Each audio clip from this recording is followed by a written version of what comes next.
اللہ عز و جل نے جو مخلوقات بنائی ہے، کائنات بنائی ہے، اس میں سے کچھ ایسے اللہ کے چنیدہ لوگ ہیں، مجتبی اور مصطفیٰ لوگ ہیں۔ اللہ تبارک و تعالی انہیں معصوم عن الخطا کے درجے پر فائز کرتا ہے، یعنی ایسے انسان موجود ہیں، ایسے بشر موجود ہیں، ایسے اولاد آدم موجود ہے جن سے خطا نہیں ہو سکتی، وہ معصوم عن الخطا ہوتے ہیں۔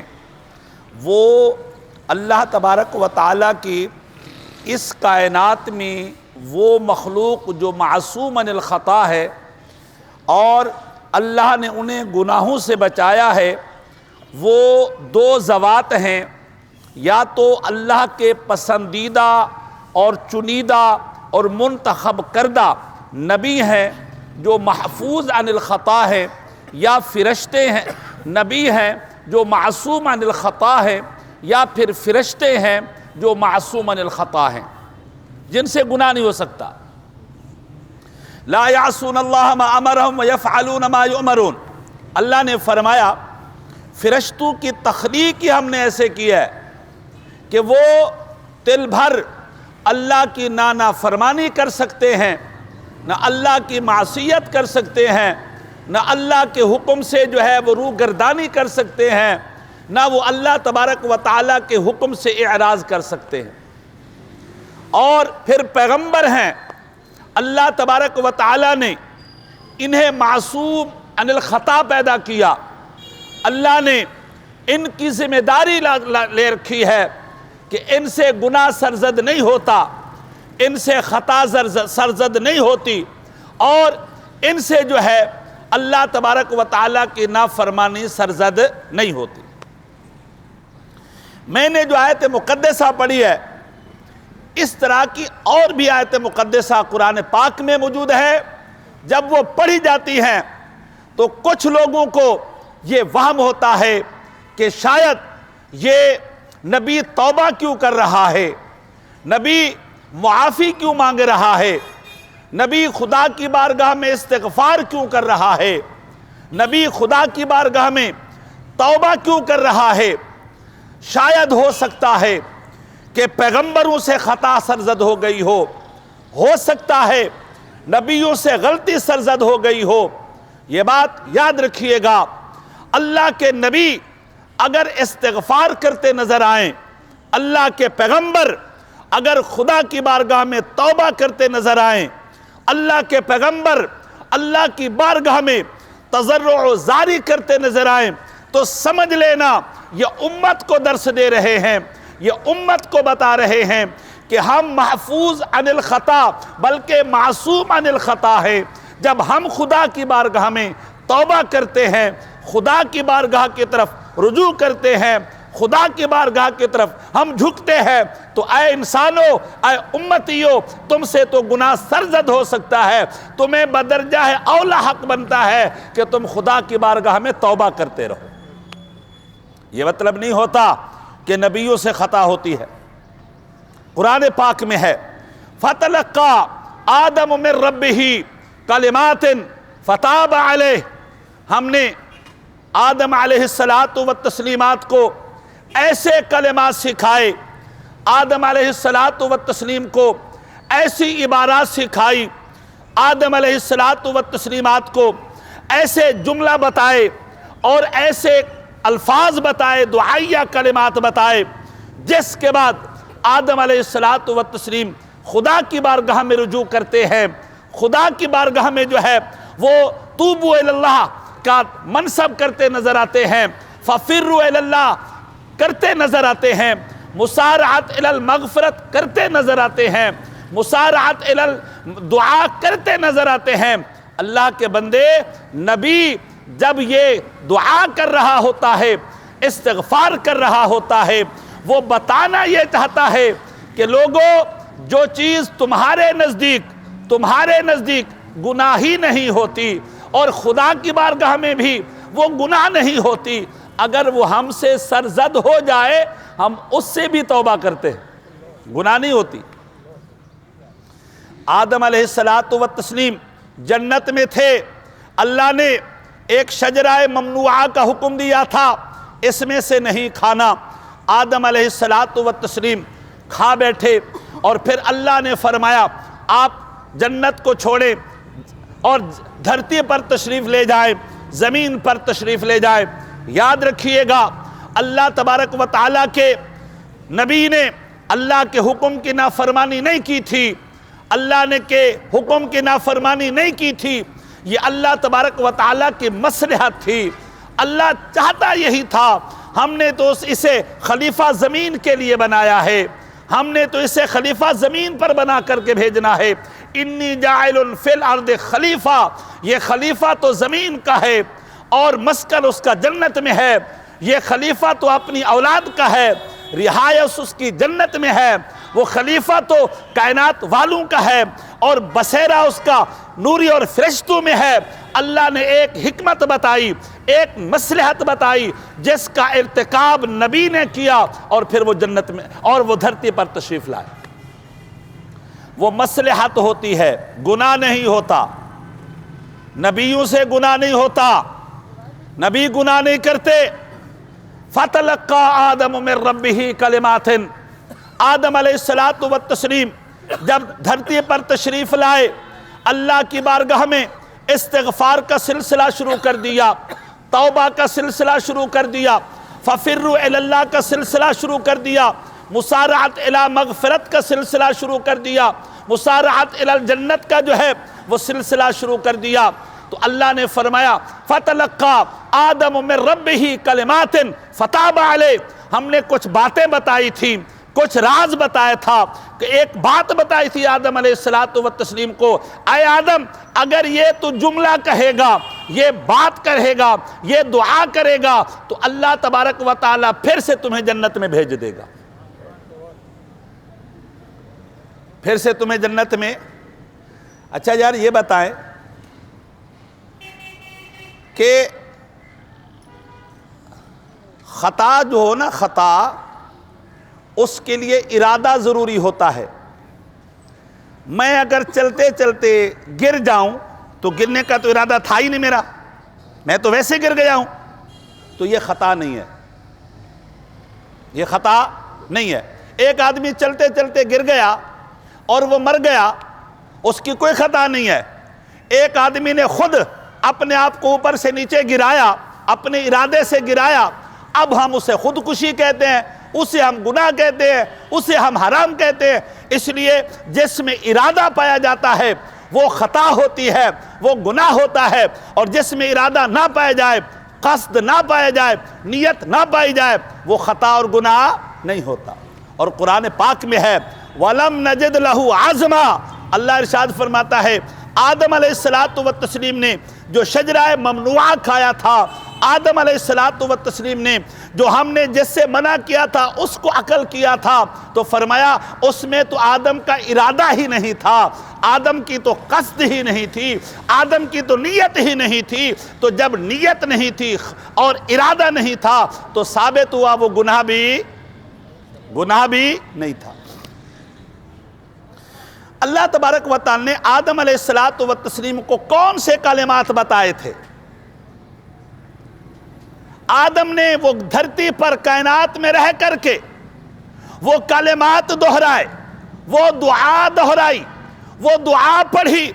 اللہ نے پھر فور فرشتوں کو زیارت کے لیے بھیجا، اللہ نے پھر فور اعلان کر دیا آدم تو پھر جنت کا مالک ہو گیا، تو پھر جنت کا مالک ہو گیا ہے۔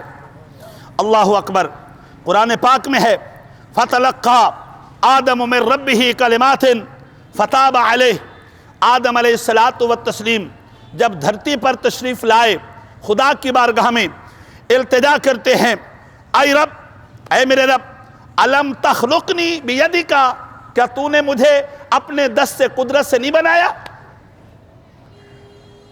تو نے مجھے اپنی دست قدرت سے نہیں بنایا۔ ہم سب کی شکلیں، سب کی تصویریں، سب کی صورتیں، سب کے مجسمے فرشتے بناتے ہیں، اور آدم علیہ الصلوۃ والتسلیم کے متعلق خود اللہ فرماتا ہے یہ میری قدرت کا شاہکار ہے جس کو میں نے اپنے دست قدرت سے بنایا ہے۔ الم تخلقنی بیدک، اے اللہ تو نے مجھے اپنے دست قدرت سے پیدا نہیں کیا؟ اللہ نے فرمایا بلا کیوں نہیں۔ اے رب الم تنفخ فی من روحک، اے اللہ تو نے میرے وجود میں اپنی روح کو نہیں پھونکا؟ وَنَفَخْتُ فِيهِ مِن رُوحِي، اللہ نے فرشتوں کو کہا یہ جو وجود آپ کو سراپا نظر آ رہا ہے نا، جو خالی کھوکھلا نظر آ رہا ہے بظاہر، آج ٹائم آ گیا ہے وَنَفَخْتُ فِيهِ مِن رُوحِي، اس کے اندر ہم اپنی روح پھونک دیتے ہیں۔ اب یاد رکھیے گا آدم علیہ الصلوۃ والتسلیم کے متعلق قرآن میں ہے کہ ہم اس میں اپنی روح پھونک رہے ہیں۔ اب جس وجود کے اندر اللہ کی روح ہو اور اس وجود کا جو دشمن ہے اسے ابلیس کہتے ہیں، جس وجود کے اندر اللہ کی روح ہو اس کا جو گستاخ ہے اسے ابلیس کہتے ہیں۔ مجھے بتاؤ تو صحیح جس وجود میں میرے رب کا نور ہو اس کا گستاخ کس نام سے پکارا جائے گا؟ وہ تو ذات مصطفیٰ ہے نا جی، وہ تو ذات مصطفیٰ ہے۔ اللہ اکبر۔ اللہ تبارک و تعالیٰ کے پیغمبر نے کہا الم تنفخ فیا من روحک، قال بلا، ای ربی لم تسکنی جنتک، اے رب تو نے مجھے اپنی جنت میں نہیں ٹھکانہ دیا تھا، رہائش نہیں دی تھی، جنت کا ٹھکانہ۔ یہ بات یاد رکھیے گا اللہ تبارک و تعالیٰ نے ہماری جد اعلیٰ، ہمارے ابو البشر ابو آدم علیہ الصلوۃ والتسلیمات کو پیدا بھی جنت میں کیا، پہلی رہائش بھی اس کی جنت ہے۔ بتا دیا اے اولاد آدم تمہاری پہلی رہائش بھی اور تمہارا پہلا مسکن بھی جنت ہے، اور اگر نیک عمل کرو گے تو تمہارا دوسرا مسکن بھی جنت ہے، دوبارہ تمہیں اسی جنت میں جانا ہے۔ اللہ اکبر۔ قال بلا، اے رب الم تسبق رحمتک غضبک، اے اللہ تیرا فرمان نہیں ہے تیری رحمت تیرے غضب کے اوپر غالب ہے، تیری رحمت تیرے غضب کے اوپر غالب ہے۔ اور اللہ تبارک و تعالی تھوڑی دیر کے لیے بھی اگر کسی پر ناراض ہو جائے تو فرعون کا حشر دیکھ لو، اللہ ناراض ہو جائے تو حامان کا حشر دیکھ لو، اللہ ناراض ہو جائے تو شداد کا حشر دیکھ لو، اللہ ناراض ہو جائے تو ابلیس کا حشر دیکھ لو، اور اگر اللہ راضی ہو جائے تو پھر اللہ تبارک و تعالیٰ داخل جنت کر دیتا۔ اللہ اکبر۔ فرمایا بلا کیوں نہیں۔ آدم علیہ الصلوۃ والتسلیم نے کہا تھا ارأیت ان انا تبت واصلحت اراجعی انت الی الجنت، اے میرے رب اگر میں اپنی اصلاح کر لوں، اپنے اعمال ٹھیک کر لوں، اپنے شب و روز ٹھیک کر لوں، اپنے لیل و نہار ٹھیک کر لوں، اپنی زندگی کو ٹھیک کر لوں، اپنے معاملات ٹھیک کر لوں، تو میرا حکم کیا ہے؟ اللہ نے فرمایا تجھے پھر جنت میں بھیج دوں۔ تو پتہ یہ چلا اگر ہم سے غلطی ہو جائے نبیوں سے نہیں ہوتی، وہ مصلحت ہوتی ہے، وہ حکمت ہوتی ہے، وہ ارادہ نہیں ہوتا۔ جب ارادہ نہیں ہوگا تو وہ گناہ نہیں ہوتا۔ ہم سے ارادتاً غلطیاں ہوتی ہیں، ہم سے مصلحتاً نہیں ارادتاً غلطیاں ہوتے ہیں، جان بوجھ کے غلطیاں کرتے ہیں، نفس امارہ کی وجہ سے غلطیاں کرتے ہیں، اور شیطان کے کھلونا بن کر کے ہم غلطیاں کرتے ہیں۔ اللہ نے فرمایا جس آدم کو ہم نے جنت سے باہر بھیجا تھا غلطی کوئی نہیں تھی، مصلحت تھی، حکمت تھی، پھر ہم نے اس کو جنت میں بھیج دیا۔ اگر تم سے غلطی ہو جائے اپنی اصلاح کر لو، اپنے اعمال سدھار لو، اپنے شب و روز سدھار لو، اپنی غلطیوں کا تدارک کر لو، اللہ پھر سے تمہیں جنت میں بھیج دے گا۔ اللہ اکبر۔ آدم علیہ الصلوۃ والتسلیم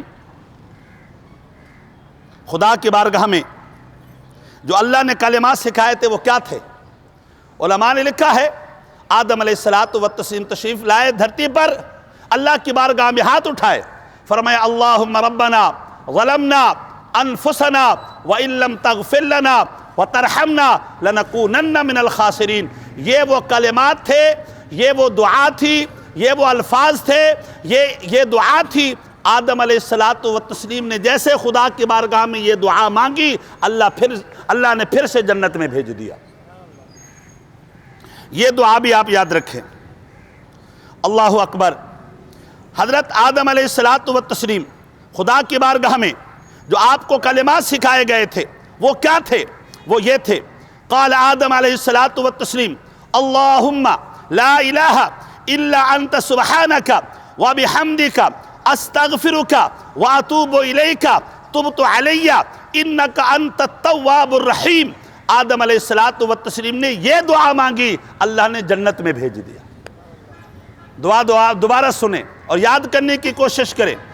قال آدم اللہم لا الہ الا انت سبحانک وبحمدک استغفرک واتوب الیک تبت علی انک انت التواب الرحیم۔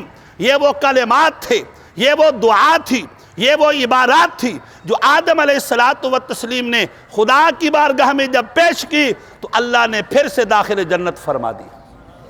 اللہ اکبر۔